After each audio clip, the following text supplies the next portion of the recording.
Olá, um bom dia para você, um ótimo domingo. Nossa Política Cruzada de hoje está começando para repercutir um assunto que foi uma semana de bastante intensa movimentação política no Brasil, né? E o tema que mais dominou o Congresso Nacional, pelo menos até quarta-feira, né, foi a votação do projeto de lei que cria uma regulamentação para o uso da internet e pune condutas inadequadas nas redes sociais, principalmente para as plataformas digitais. Já aprovado pelo Senado Federal, o projeto foi para a Câmara dos Deputados com intensa articulação do governo, mas acabou sendo retirado da pauta na noite de terça-feira, depois que a base percebeu que não teria os votos necessários para a aprovação. Antes de tirar o texto de pauta, o presidente Arthur Lira decidiu consultar as lideranças em plenário. Lira já havia afirmado que a votação só aconteceria em caso de acordo. O pedido do relator, para mim, já é suficiente. Os líderes, na sua maioria, também caminham por uma saída da manutenção do diálogo. E, portanto, de ofício, o projeto não será votado na noite de hoje. Depois de um dia inteiro de negociações, o deputado Orlando Silva, relator do projeto de lei das fake news na Câmara, pediu a retirada do texto da pauta. Segundo ele, é preciso mais tempo para ajustar o texto aos novos pedidos dos líderes e garantir um consenso. Algumas alterações já haviam sido feitas, mas não foram suficientes para reunir o apoio de bancadas importantes na Câmara. A Câmara dos Deputados deve ao Brasil uma regulação das plataformas digitais e nós temos que ter responsabilidade com esse tema. Ainda não foi definida uma nova data para que o projeto seja votado, mas a expectativa do relator é que aconteça em 2 semanas. O principal ponto é sobre quem vai garantir o cumprimento da lei. O texto prevê que seja o Comitê Gestor de Internet, formado por setores da sociedade e órgãos da administração pública, o que, na visão de parlamentares de oposição, daria muito poder ao governo para definir o que é permitido ser publicado nas redes. Já o Conselho Administrativo de Defesa Econômica, CAD, vinculado ao Ministério da Justiça, abriu um procedimento para apurar se houve abuso de posição dominante do Google e da Meta. As denúncias apontam que as empresas podem ter feito concorrência desleal ao tentar influenciar a visão de internautas sobre o projeto de lei das fake news. A Secretaria Nacional do Consumidor, órgão do Ministério da Justiça, determinou que o Google indicasse como publicidade os conteúdos que produziu com críticas ao projeto. Na página principal de buscas, a empresa publicou a mensagem: o PL das fake news pode aumentar a confusão sobre o que é verdade ou mentira no Brasil. O Google retirou a mensagem do ar depois da ameaça de multa de R$1 milhão.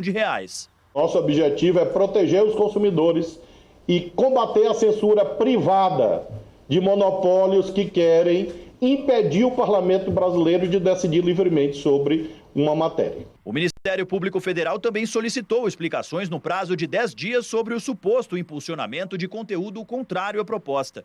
O ministro Alexandre de Moraes, do Supremo Tribunal Federal, também deu prazo de 5 dias para que a Polícia Federal colha depoimentos dos presidentes ou diretores do Google e da Meta e incluiu também o Spotify e o Brasil Paralelo. O ministro afirmou que ações dessas empresas podem contribuir com a desinformação praticada pelas milícias digitais em redes sociais. Pois é, o chamado PL das fake news institui a Lei Brasileira de Liberdade, Responsabilidade e Transparência na internet.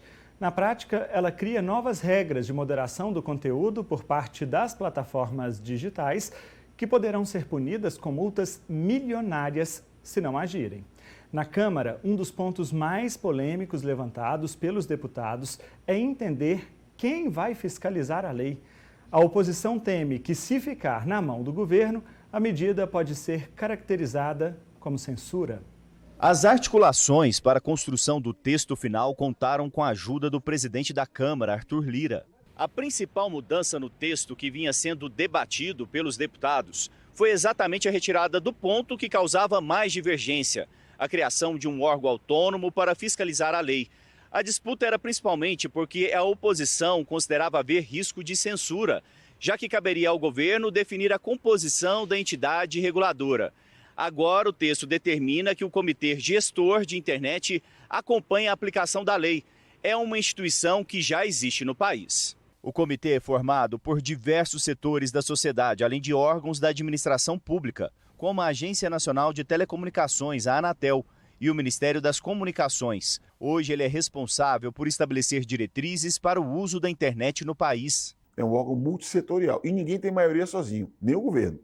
Eu acredito que o Conselho Gestor da Internet deve ter um papel, deve ser, por exemplo, quem vai apontar as diretrizes para a elaboração dos códigos de conduta, que são os parâmetros de funcionamento que deve ter nas diversas plataformas digitais. O relator também fez mudanças para garantir a liberdade de crença. Alterou trechos do projeto que foram criticados por líderes da Frente Parlamentar Evangélica e criou um inciso que explicita que não há qualquer hipótese de cerceamento de liberdade religiosa nas redes. A liberdade religiosa, que é óbvia, porque está garantida na Constituição, ela foi reforçada, inclusive proteção de crenças, dogmas e livros sagrados. O projeto vai regular a atuação das plataformas digitais. Ele prevê a proteção de crianças e adolescentes nas redes. A ideia é evitar a apologia a crimes, como invasão a escolas. A pena será de multa e até prisão de 1 a 3 anos, para quem promover ou financiar a desinformação e a violência. As plataformas digitais terão que publicar relatórios de transparência e também poderão ser punidas por publicações de fake news patrocinadas, quando o alcance do conteúdo falso fica ainda maior. Caso a remoção do conteúdo por determinação judicial não ocorra em 24 horas, a multa por descumprimento pode chegar a R$1 milhão. O texto obriga as redes sociais a pagar pelo conteúdo jornalístico, assim como já ocorre em outros países. Hoje, as empresas de tecnologia não investem para produzir notícias, mas lucram com o compartilhamento das informações. Apesar de prever o pagamento, o projeto não define as regras de como a remuneração será feita. Pois é, e para a gente discutir tudo isso aqui no Política Cruzada, eu estou recebendo aqui em nossos estúdios hoje 2 especialistas. O professor Alexandre Valmont, da Faculdade de Direito da Universidade Federal de Uberlândia, e também o especialista em tecnologia, Stefano Cruvinel. Bom dia aos dois, muito obrigado pelas presenças. Eu queria começar pelo senhor, professor Valmont, porque há uma discussão em torno da Constituição, não é? Sim. E aí, é censura ou não é? Até onde vai a liberdade de expressão, que é um direito fundamental, sim, garantido lá no artigo 5º da Constituição? É uma garantia fundamental, mas até onde vai a liberdade de expressão nesse campo minado que é a internet? Eu acho que a gente sempre tem que pensar a liberdade de expressão, esse direito maravilhoso e fantástico, inclusive nós estamos aqui hoje por causa disso. Por causa dele. Por causa disso, né? Mas há um ambiente. Um direito tem um ambiente onde ele se realiza. Há um espaço onde ele se realiza. E esse espaço é necessariamente o espaço do Estado democrático de direito. Então veja, o exercício da liberdade obviamente é acompanhado de uma série de responsabilidades. Responsabilidades individuais, responsabilidades corporativas e responsabilidades da própria comunidade. É claro que liberdade é algo muito amplo. Liberdade de expressão aqui hoje em dia comporta uma enorme quantidade de realidades. Nesse caso do projeto, nós estamos trabalhando com alguns setores que obviamente nos últimos anos ganharam um destaque, né? Todo mundo está aqui, inclusive os telespectadores, telespectadoras, todo mundo tem seu celular móvel, a gente pega a TV Paranaíba aqui pelo celular, né? Então esse novo espaço é um espaço que justamente essa lei quer regular. Condições para o exercício desta liberdade neste ambiente do Estado democrático. Então justamente a liberdade não pode ser algo nocivo à própria ideia de democracia. O exercício da liberdade não pode ser nocivo à própria ideia dos outros direitos fundamentais. Esse é o objetivo, este é o propósito dessa lei que nós estamos debatendo nessa manhã. Stefano, e do seu ponto de vista, há algum limite que está sendo quebrado ou qual é o risco de essa lei ser aprovada no âmbito da tecnologia, das plataformas digitais? Elas correm algum perigo? Antes de tudo, vale uma pequena contextualização, né? Em minha atuação profissional e pessoal, eu combato veementemente várias Big Techs, tá? Isso não quer dizer, nesse aspecto, neste retrato desta situação, que as Big Techs estão 100% incorretas. Em todo momento, em toda decisão, uma polarização de certo, errado, bonzinho, malvado, ela é uma polarização que tende a viciar impressões sobre o tema. Então, tem que ser regulamentado? Tem. As Big Techs estão reinando no Brasil e em muitos outros países além do Brasil no mundo, numa terra sem lei, sem regulamentação. E isso é muito perigoso, porque as Big Techs, a vontade dela no fim do dia é somente oferir lucros. Ela não está preocupada no conteúdo propagado nas redes. E essa preocupação tem que existir. Contudo, tem que haver um diálogo para situações que não sejam impositivas e no limite do execuível. Ou seja, para todos que estão nos ouvindo, não adianta impor situações às Big Techs que não sejam executáveis a eles. A exemplo, prevenções. As prevenções são atos do Estado. Existem caminhos para as Big Techs educarem as pessoas para não ocasionar esses tipos de conduta. E as Big Techs têm que atuar coercitivamente de forma rápida e precisa, que é o que não acontece hoje, para cercear esse tipo de conduta. Aconteceu um fato, pode ser delituoso ou não, um delito, um crime na internet, que é uma rede aberta de propagação, e ninguém quer nessa PL que seja censurado nenhum tipo de liberdade ou garantia individual, mas se quer que não seja um ambiente sem lei. Ninguém mais no Brasil quer que nós, brasileiros, sejamos tidos em caráter mundial como uma terra sem legislação, sem lei, sem regulamentação. Então o Estado sim tem que atuar da forma impositiva, imperativa, com a mão grande do Estado, porém ele tem que abrir diálogo para discussões antes de executar a letra fria da lei. Ou seja, este rascunho da PL que foi inicialmente colocado e tentado colocar em votação, ele teria que ser muito mais bem discutido para sair do rascunho. Então, da forma que está hoje a PL, ela não está pronta para ser aprovada, na minha visão, tá? Na visão de tecnologia. E também uma guerra com as gigantes, os grandes conglomerados de mercado, pode tendenciar a uma guerra que vai prejudicar os consumidores. Quantas milhões de pessoas hoje não perderiam seus trabalhos se o Google fosse desativado, se a Microsoft fosse desativada ou de alguma maneira cerceada no Brasil, se o Uber tivesse que parar de trabalhar, se o WhatsApp ou o Telegram saísse do ar. Então tem que exercer um certo limite, porque senão, para criar um benefício, você cria 5 malefícios. Então o assunto é amplo, é extremamente importante, necessário.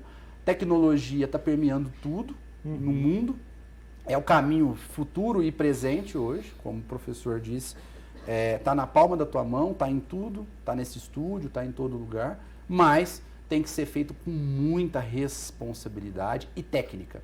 Então não adianta simplesmente impor, a Big Tech tem que parar de achar que aqui no Brasil não vai ter regulamentação, e eu me posiciono veementemente contra a postura que eles adotam. Porque em outros países, aliás, essa lei foi copiada da Europa, né? A essência da lei veio de lá, existe já regulamentação em diversos outros países da Europa, mas o problema se dá quando as coisas são discutidas aqui no Brasil, né?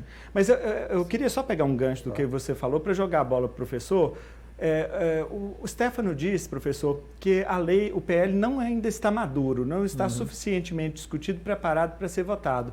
E uma grande discussão na Câmara dos Deputados foi exatamente essa, porque o governo tentou fazer, inclusive por regime de urgência, a votação ocorrer em regime de urgência. Foi uma crítica muito contundente. Aliás, eu preciso até fazer um parêntese desse, que o governo largou muito mal. A articulação política do governo não está ruim, não, está péssima. Porque no início do governo, já com menos de 5 meses de mandato, já perder uma situação como essa, porque o PL saiu da pauta terça-feira, porque não havia ambiente para ser votado, porque o Lira chegou no plenário por volta de 5 horas da tarde, deu uma entrevista à imprensa e disse o seguinte: nós vamos votar, se tiver ambiente, se tiver voto favorável. Então eles viram que não tinha. Então, é feio, porque ia sepultar um assunto tão relevante que eu acho que disso nós não temos dúvida. Mas o governo parece estar, pelo menos, aberto ao diálogo. Não sei se aberto ao diálogo ou com medo. Recuou por causa do medo de perder. Porque o próprio Lira já tinha dito que se o assunto fosse perdido e ia ser sepultado. Então, quer dizer, é um perigo, era muito arriscado. Mas eu queria saber da sua opinião. O projeto está maduro para ser votado? O senhor Stefano colocou algumas coisas interessantes, Danilo. Acho que a gente tem que chegar e colocar algumas informações auxiliares. Eu diria assim, você perguntou maduro para ser votado. Eu não sei se o problema é exatamente de velocidade, ou seja, do tempo, ou se é de intensidade. Porque nós temos que ir lá na gênese, né? Não nos esqueçamos que, na verdade, este não é um projeto de governo. Até curiosamente, acho que o nome deve ser dito para valorizar, o senador Alessandro, propôs isso, preocupado à época, eu acho que principalmente pela veiculação de conteúdos contrários às políticas sanitárias nacionais. Só para o telespectador e telespectadora entenderem. Nós estávamos naquela onda de notícias pelas redes, que a vacina vai transformá-lo num jacaré, aquelas coisas todas aí que, infelizmente, isso ficou para trás, né? Cheirar fumaça de solda ajuda a combater o vírus da Covid, aquelas coisas todas que a gente viu aí, aqueles absurdos. Ele estava muito preocupado com isso e, assim, num belo esforço, né? Até você mencionou cópia, né? Eu diria que é mais do que cópia. A gente tem que se inspirar em modelos que já estão funcionando. Claro. Né? É fundamental, né? Pegou a normativa, né? Existente na União Europeia e fez aquele primeiro esboço. Veja, então, nós temos aí já uma janela, por isso que eu disse que talvez o problema não seja de velocidade. Isso já tramitou no Senado Federal, houve uma razoável discussão na época no Senado. Agora veja, no começo deste ano, então agora nós estamos aí no mês de maio, com poucos meses, por uma série de outros fatores, quando a discussão agora está na Câmara, e talvez a Câmara pudesse levar algum tempo maior, por interesses, né, não só do governo, mas também da própria presidência, a gente nota que o presidente da Câmara também é um interessado na matéria, por razões políticas, que a gente vai pegar um outro Política Cruzada aqui no domingo, né, e debatermos, né, que há vários outros elementos a serem discutidos. Ele resolveu dar este toque da votação em regime urgencial, não é? Talvez esse toque final agora atrapalhou um pouco, que né? tenha gerado essa comoção. Por isso que eu falei intensidade, quer dizer, houve uma velocidade, um tempo, intervalos, possibilidade de discussão. Muita gente pode até me criticar e dizer, não, mas olha, quando discutiu lá no Senado, a gente estava em pandemia, mas havia os espaços virtuais para nós discutirmos isso, houve um esforço do Senado para isso. Talvez neste momento agora, né, e você mesmo falou na terça-feira passada, né, quando nós estávamos aos 47 e 58 segundos do segundo tempo, o presidente, que é uma raposa, conhece os bastidores, ele disse, olha, relator, né, bancada do governo, bancada interessada. Do jeito que está, algumas resistências, né, e ele retira isso para uma discussão. Talvez 2 semanas, eu concordo, né, talvez a gente tenha que ter um debate maior. Mas que há uma necessidade de fazê-lo, e aí eu acho que a gente pode concentrar intensidade em audiências agora para resolvermos isso de uma vez por todas. Perfeito. Deixa eu chamar aqui também os meus colegas, os jornalistas da TV Paranaíba, que vão participar conosco, fazendo perguntas a vocês. Vamos lá para a redação do nosso jornalismo. O primeiro colega que vai participar conosco é o jornalista Victor Fernandes, que é produtor do Política Cruzada e também do Jornal Paranaíba. Victor, muito bom dia para você. Fica à vontade para a sua pergunta. Olá, bom dia, Danilo, Stefano, professor Alexandre. Bom, nós acompanhamos nos últimos dias uma reação muito forte das plataformas digitais, o Twitter, o Facebook, o Instagram, o próprio Google, contra o PL das fake news, se posicionando publicamente contrários à aprovação do texto que está em discussão no Congresso Nacional. A partir disso, eu faço uma provocação. Por que as plataformas estão se posicionando de forma tão intensa contra a aprovação desse projeto? E do ponto de vista constitucional, será que o Estado brasileiro está extrapolando as suas atribuições ao legislar sobre atividades de empresas de tecnologia, empresas privadas de tecnologia? Tá certo. Obrigado, Victor. Começo com você, Stefano. Bom, é bem simples. Há conflito de interesse entre as Big Techs e uma aprovação de qualquer tipo de regulamentação. A partir do momento que você está numa terra que não há nenhum tipo de regulamentação e qualquer tráfego de conteúdo, e estatisticamente falando, qualquer tráfego de conteúdo nestas plataformas gera monetização, ou seja, gera receita auferível, receita financeira relevante para as Big Techs, veja o poder econômico delas, tem Big Techs que tem mais poder que países no mundo, né? Poder econômico financeiro. Ela não quer qualquer tipo de regulamentação, ainda que este conteúdo, professor, seja nocivo. Se esse conteúdo for nocivo ou não, não importa a eles hoje.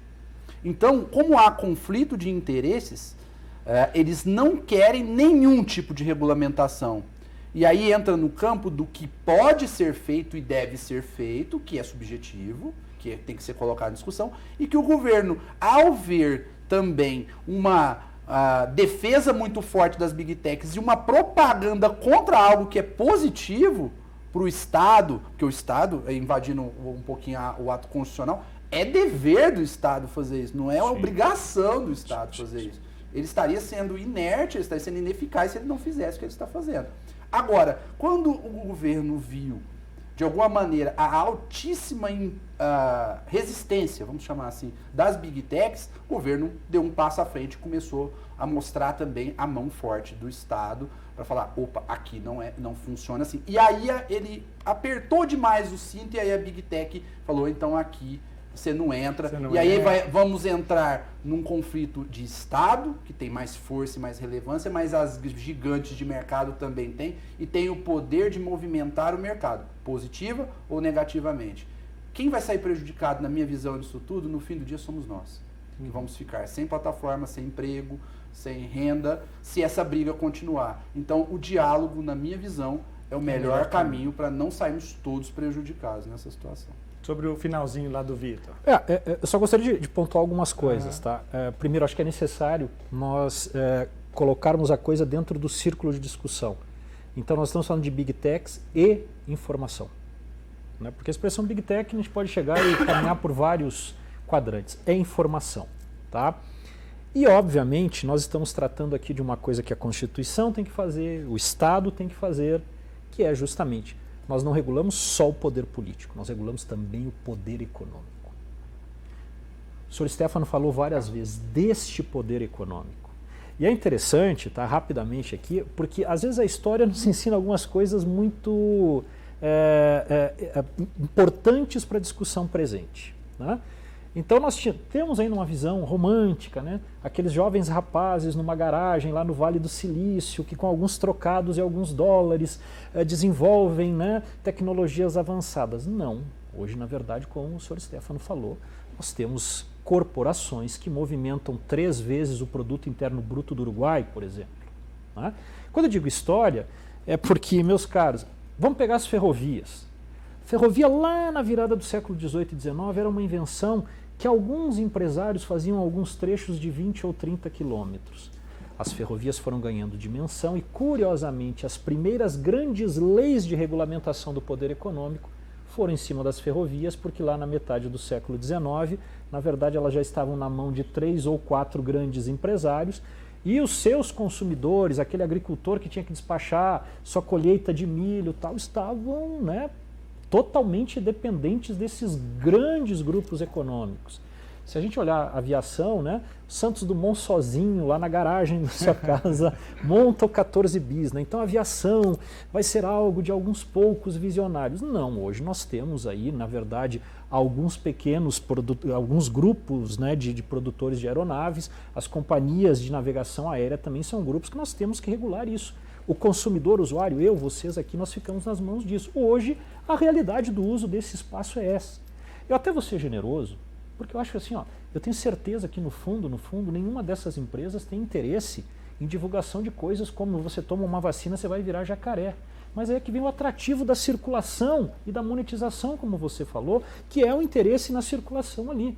Então eles se mostram um pouco, eu diria, mais omissos do que propriamente, né, no patrocínio imediato disso.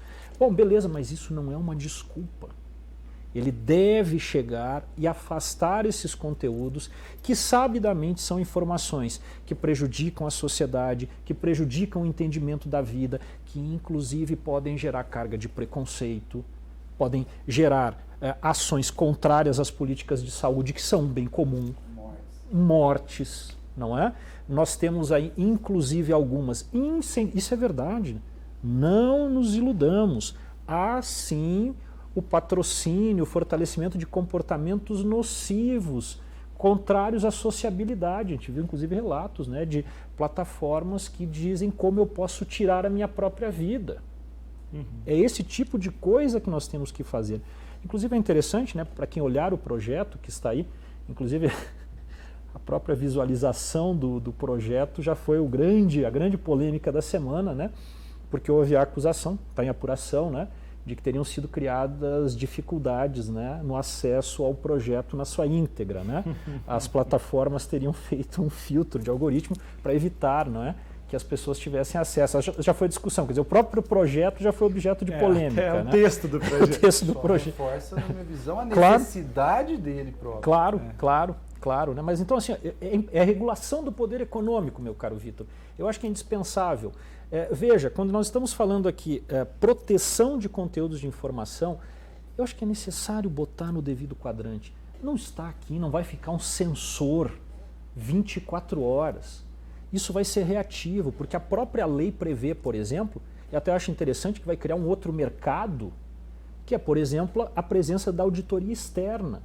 As empresas deverão se esforçar para criar seu sistema de compliance, de integridade, para evitar esses tipos de veiculação de informações danosas, perigosas, contrárias à democracia, contrárias aos direitos. Eu quero entrar nessa fiscalização mais aprofundadamente, mas deixa eu voltar lá para a redação, porque tem mais uma colega aguardando para falar conosco aqui, é a apresentadora do Cidade Alerta Minas, Luciana Leite. Lu, muito bom dia, fique à vontade para a sua pergunta. Muito bom dia, Danilo. Muito bom dia a vocês. O meu questionamento é o seguinte: nós estamos falando de uma das maiores discussões vistas desde a eleição do presidente Luiz Inácio Lula da Silva. É uma discussão que tem fomentado as redes sociais e gerado muitos cliques, como o professor falou. A questão é se depois de toda essa discussão, toda essa movimentação, todo esse embate, e se o PL não for aprovado? Se depois de tanto nadarem, eles acabarem morrendo na praia, que tipo de mensagem nós estamos passando para a comunidade, para a sociedade? Os senhores acreditam que a gente vai estar passando uma ideia de que, de fato, a internet é uma terra quase sem lei?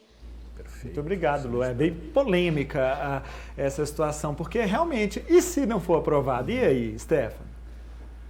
Vai continuar da forma que está, totalmente sem regulamentação. Eu diria que é o puro exercício do Estado Democrático de Direito.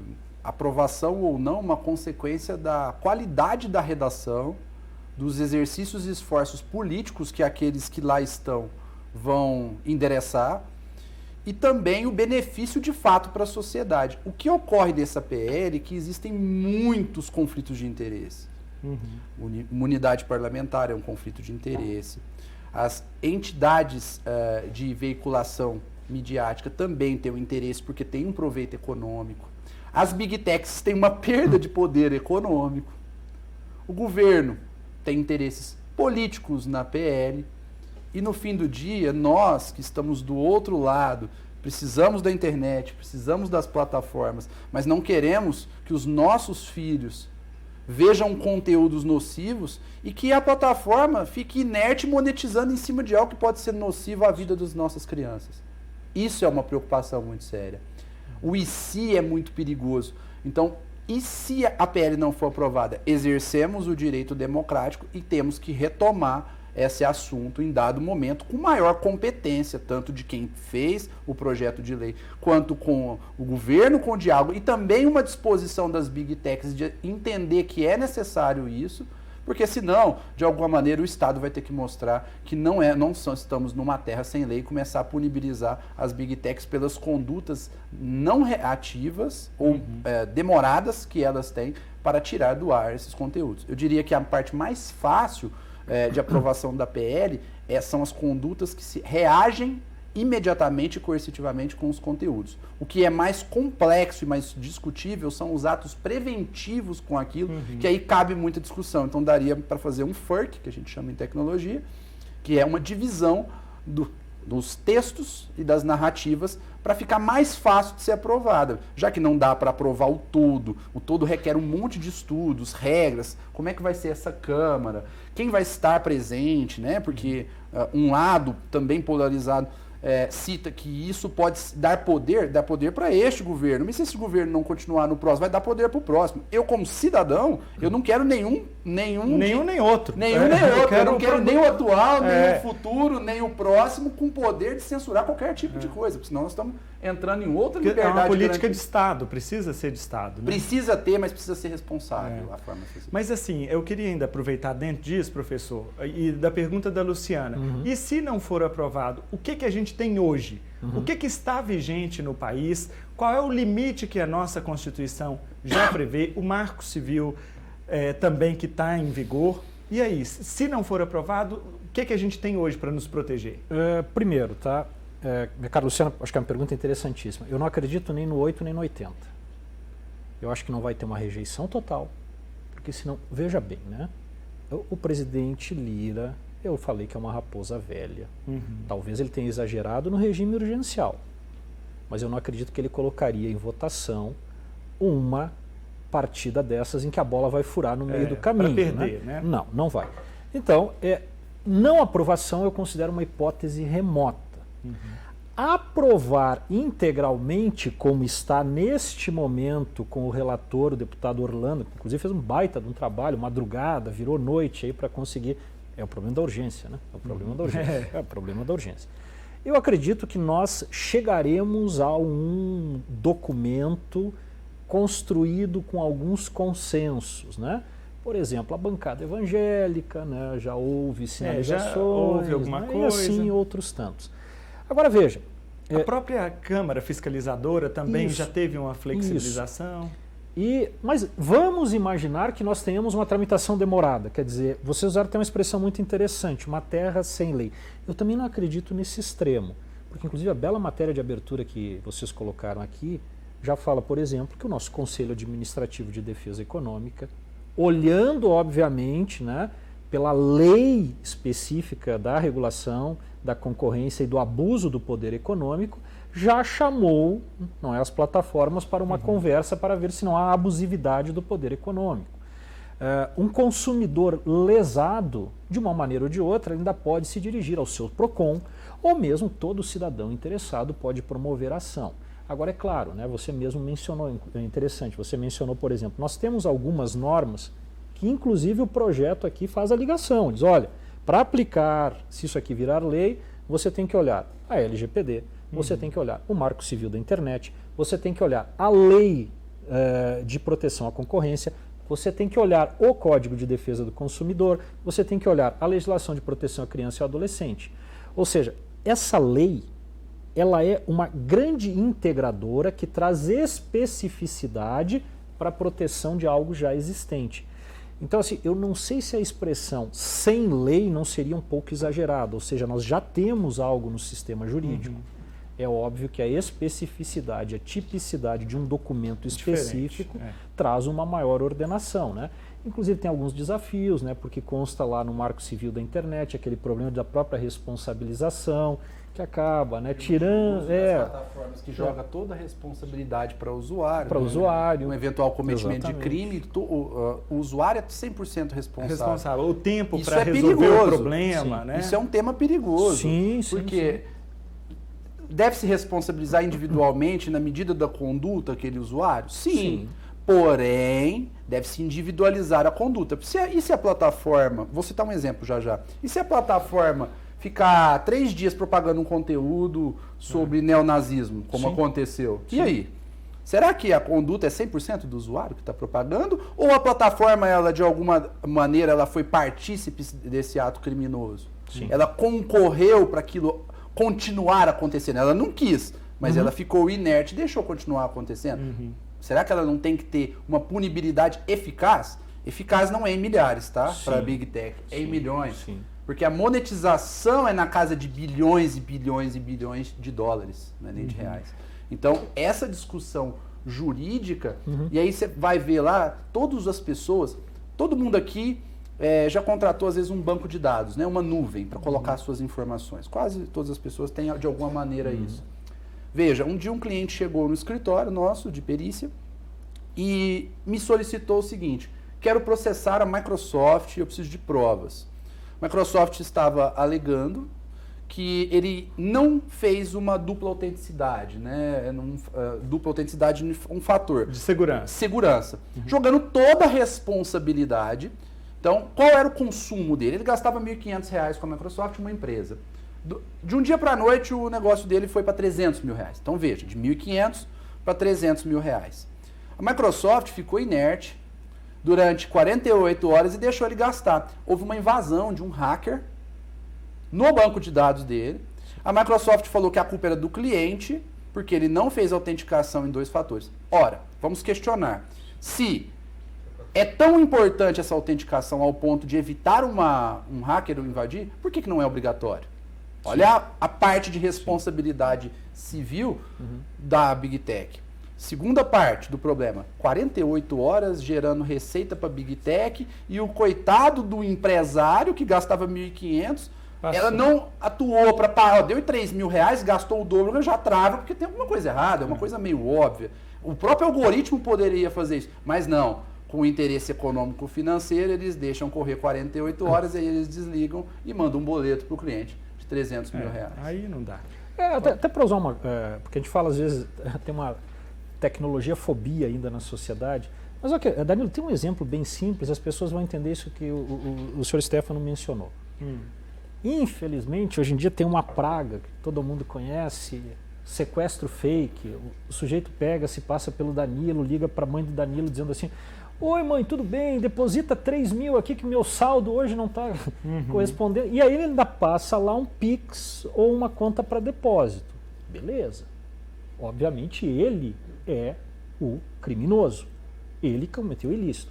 Agora, já aconteceu, a gente viu várias vezes, que, por exemplo, a pessoa vai à instituição bancária solicitando: eu quero saber de quem é esse Pix, quem que recebeu esse dinheiro, e já houve casos de bancos que disseram assim: nós não temos mais os documentos. Opa, peraí, né?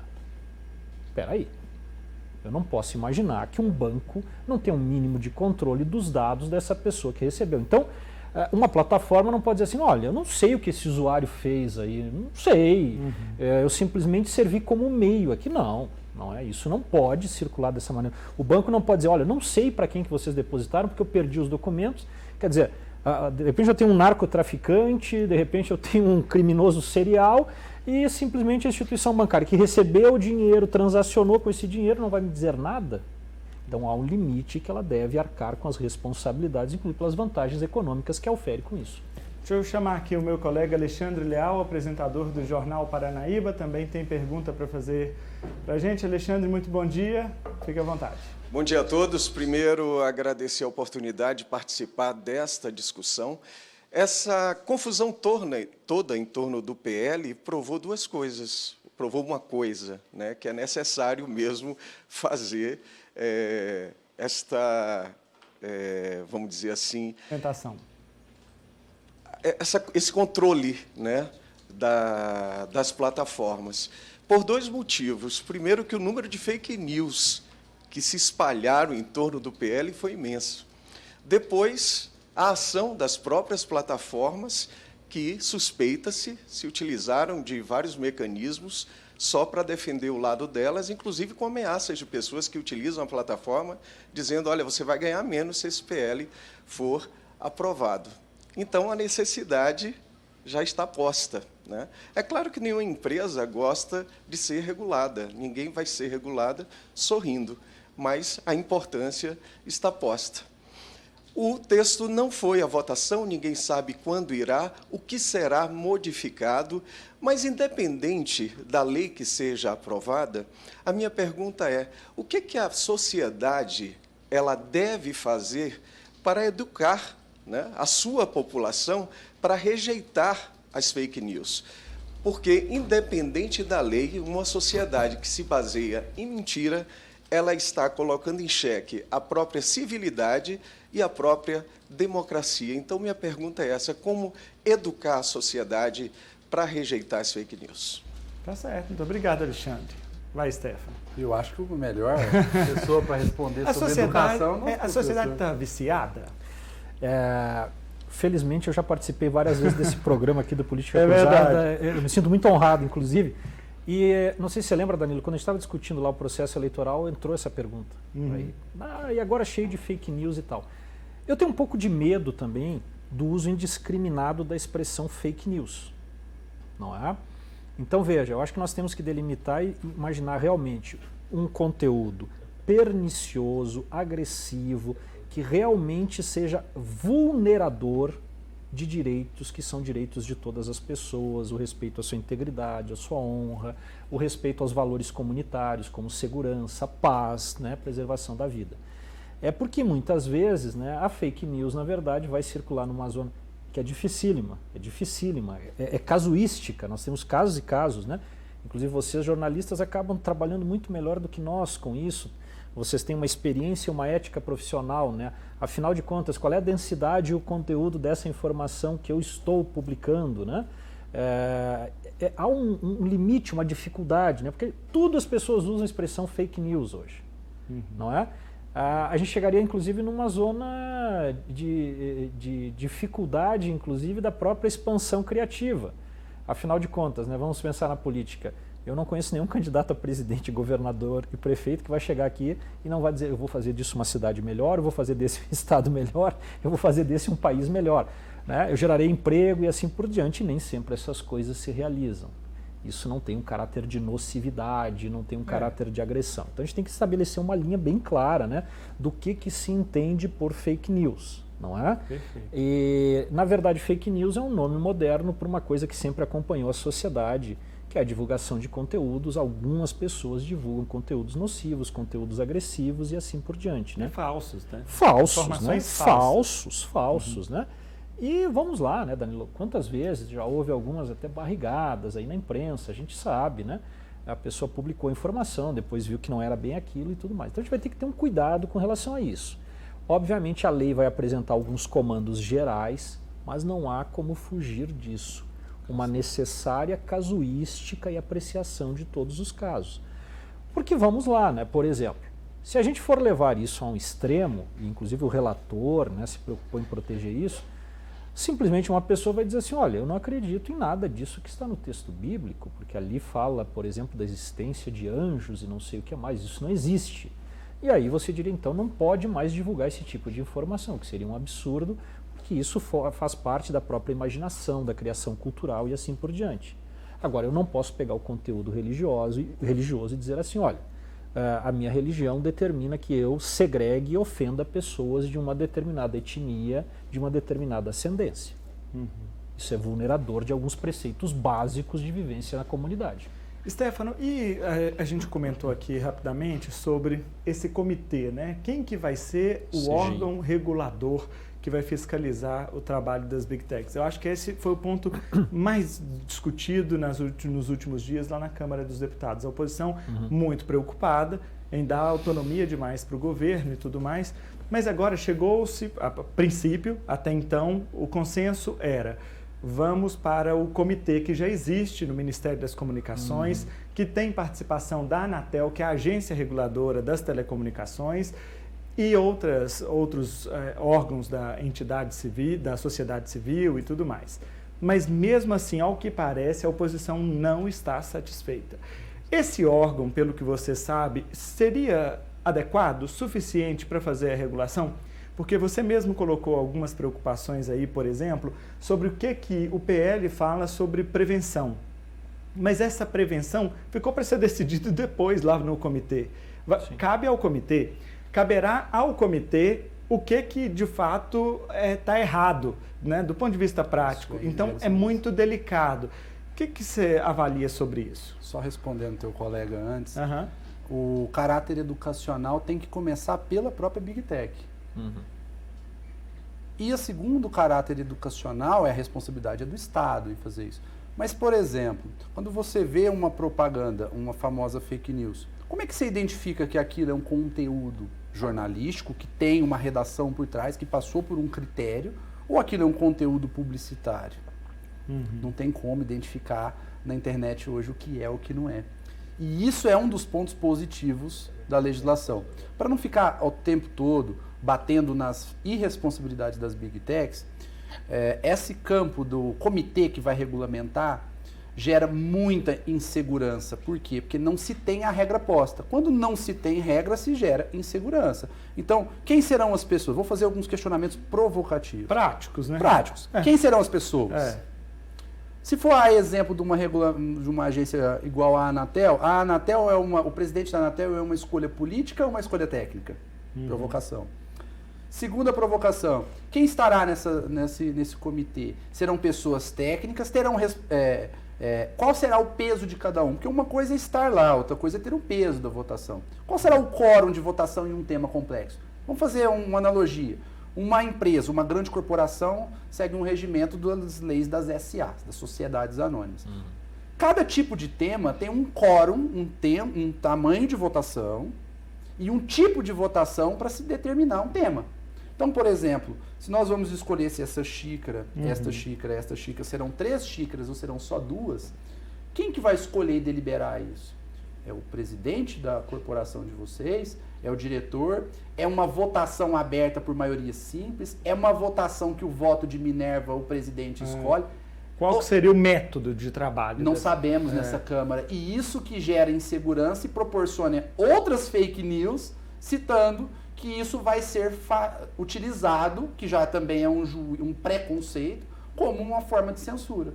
O próprio ato de veicular uma fake news dizendo que isso vai ser uma censura, não, isso não vai ser uma censura, isso pode ser uma censura.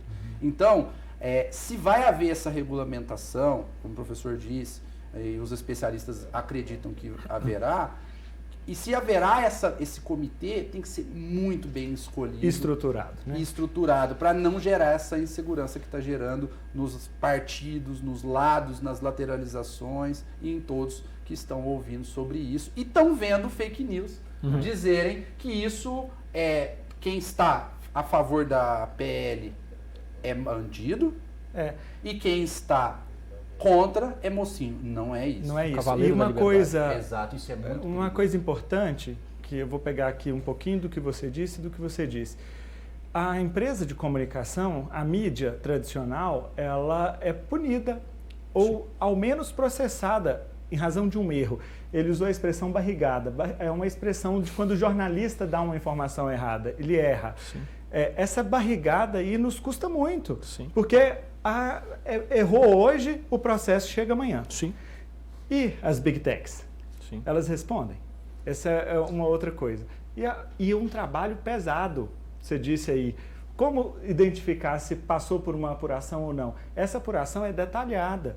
Tem uma redação inteira de gente que estudou, que trabalha, que fica por conta disso. Levantar informação, confrontar, ligar para 1, 2, 3, 4, 5 pessoas às vezes, conferir documentos, ver se esses documentos são reais ou não.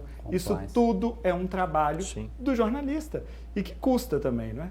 Daí deixa eu chamar a Ellen Vilela, nossa colega também jornalista, chefe de reportagem aqui da TV Paranaíba. Tenho a última pergunta lá da redação para a gente. Ellen, você. Oi, Danilo, bom dia aos convidados, bom dia ao nosso telespectador. A minha pergunta vai justamente nesse caminho. A minha pergunta é a seguinte: a Constituição brasileira nos dá o direito de liberdade de expressão. Nós, jornalistas, trabalhamos com liberdade de expressão e trabalhamos num limite chamado ética. Qualquer deslize nos é caro. Agora, com relação às plataformas digitais, para retirar esse conteúdo, afastar essa mentira, tirar o que não é verdade e depois punir. Que dificuldade é essa? Sendo que injúria, calúnia, difamação estão previstos no Código Penal e são vistos como crime contra a honra. Por que é tão difícil? Professor. Bom, primeiro vamos lá, né? De novo um pouquinho de história, né? Se você olhasse 20 anos atrás, nós jamais imaginávamos, né, que você tivesse um agente só que fosse capaz de você acessar seu filme, fazer sua ligação telefônica, tivesse capacidade de acesso aos conteúdos e assim por diante. Maravilha, né? Isso é uma coisa que aconteceu. Danilo, vocês e a Ellen também lembram, né? Tem um pessoal um tempo atrás decretou: o rádio vai morrer. O rádio vai morrer porque ninguém mais vai ligar. Curiosamente, o rádio hoje está na internet. E bombando, né? Algumas vezes competindo, inclusive... E depois a televisão morreria por causa da internet. Morreria por causa da internet, não é? Ou então os livros desapareceriam porque as pessoas... Hoje o livro está também na internet, tá? E o rádio mataria o jornal impresso. Mataria o jornal impresso. Então, a verdade é que, obviamente, nós temos um desafio dos tempos. Obviamente, o direito ele é reativo, vamos falar a verdade. As normas são produzidas como reação às novidades. As coisas não existiam, né? Vocês vejam que a própria Constituição de 88, ela usa ainda algumas expressões meio esquisitas, né? Lá da proteção, da comunicação telefônica, porque em 88 a internet era o quê? Uma proposta, né, que o sistema de segurança dos Estados Unidos imaginava em caso de um cataclismo nuclear para as coisas continuarem funcionando, tendo comunicação. A gente não imaginava que ia ser uma coisa de acesso ao consumo, de transações, de negócios, da TV passar lá, dos filmes e assim por diante, né? Então, obviamente, surgiram essas necessidades novas e é muito interessante a pergunta da Ellen, por quê? Porque hoje nós temos, né, as plataformas, na verdade, elas acabam encapsulando uma série de conteúdos. E até interessante, né, diga-se de passagem, que a gente não falou aqui, há artigo específico para proteger o trabalho e a criação de vocês, né? Sim, há. Porque hoje o sujeito simplesmente ele entra lá na página Copia do jornal tal, né? Ele faz o recorte e coloca lá, inclusive algumas vezes dizendo que é coisa sua, né? Ou que é pior, como o seu Stefano colocou aqui, né? Recorta algumas coisas lá e publica a matéria de uma maneira totalmente diferente, gerando inclusive a compreensão e interpretação contrária àquilo que ela almejava, né? Então isso é uma coisa muito importante. E deixar bem claro, a lei não tem pretensão de criar nenhuma espécie de censura prévia. A realidade dessa norma é, em havendo a ilicitude no conteúdo, você teria a reação dos órgãos de Estado, dos órgãos administrativos, a responsabilidade. Não é nada parecido com o que aconteceu, por exemplo, né, na época da ditadura militar, que havia um censor, analisava as matérias que seriam publicadas naquele, dizia essa pode, aquela não pode. Isso não acontece. Não há isso aqui, não é? O exercício continuará. Mas é interessante porque você vai responsabilizar esse agente que tem se mantido numa posição que ele é confortável, ele se esforça para dizer que é uma posição neutral, quando nós sabemos que não é. Professor, mas deixa eu só aproveitar, porque o meu tempo está acabando, eu preciso ir para o break, mas eu preciso saber da imunidade parlamentar. Porque a imunidade parlamentar é um dispositivo garantido também pela Constituição, que foi construído lá nos solavancos depois da ditadura, e acontece que o PL das fake news amplia a imunidade parlamentar também para as redes sociais. Eu vi uma declaração do presidente Lira e ele dizia o seguinte, primeira coisa, por que tem esse dispositivo lá? Número 1, porque senão não votaria na Câmara. Não começa nem a discutir na Câmara. E número 2, o novo veículo de comunicação do deputado, do parlamentar, é a rede social. Mas e aí? Como é que vai medir isso? A sociedade vai ter limites, mas os deputados não. Mas agora é interessante, eu acho que o projeto nisso ele é muito positivo. Tá? Primeiro, vamos lá. A imunidade, a inviolabilidade parlamentar, ela não é absoluta. Assim como nós não imaginamos uma liberdade de expressão absoluta, nós já temos um entendimento consolidado. Né? Então, por exemplo, senhor parlamentar, se o senhor utilizar sua rede para propagar conteúdo de ódio, o senhor continuará sendo responsabilizado, seja por injúria, por difamação. Agora, é bom que tenha o debate político aqui. Afinal de contas, hoje, queira ou não, a grande arena política está aqui. As pessoas querem saber o que o deputado pensa. O que o deputado pensa, o senhor Stefano até comentou, né? Tem uma bancada contra, né? E tem outros de outro lado que se dizem os cavaleiros da liberdade. Já é uma evolução, porque há 5 anos atrás não estaríamos, talvez, nem pautando esse tipo de discussão que é extremamente benéfica. Mas agora eu lembraria também que aqui tem algumas coisas extremamente interessantes com relação às autoridades públicas utilizando a rede. Porque cresce a obrigação institucional. Sim, mas cresce a obrigação institucional. Então, por exemplo, algumas coisas que já estão consolidadas em algumas realidades políticas, curiosamente o projeto vai trazer para a realidade brasileira. Né? Nem todos os telespectadores vão lembrar disso, mas, por exemplo, a então candidata Hillary Clinton teve um enorme problema nos Estados Unidos porque ela enviou comunicação que era conteúdo estatal oficial utilizando sua conta pessoal, se não me engano no Gmail, não é isso? Se não me engano no Gmail.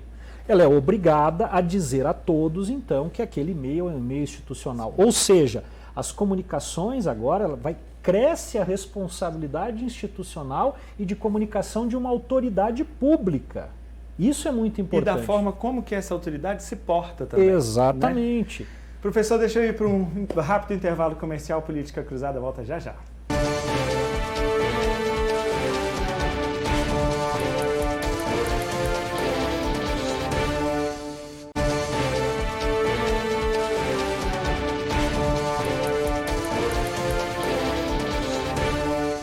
Estamos de volta aqui no Política Cruzada deste domingo, falando sobre o PL das fake news, que foi discutido esta semana no Congresso Nacional, mas na noite de terça-feira foi retirado de pauta pelo presidente Arthur Lira, após uma articulação e um pedido da própria base governista. Aqui comigo, eu conversei hoje com Stefano Cruvinel, que é especialista em tecnologia, e também o professor Alexandre Valmont, da Faculdade de Direito da Universidade Federal de Uberlândia. Stefano, nosso tempo acabou, mas eu quero muito agradecer a sua presença e fica o convite para voltar outras vezes, tá bom? Muito obrigado pela oportunidade. Professor, mais uma vez, sempre um prazer tê-lo conosco. Volte sempre. Uma honra.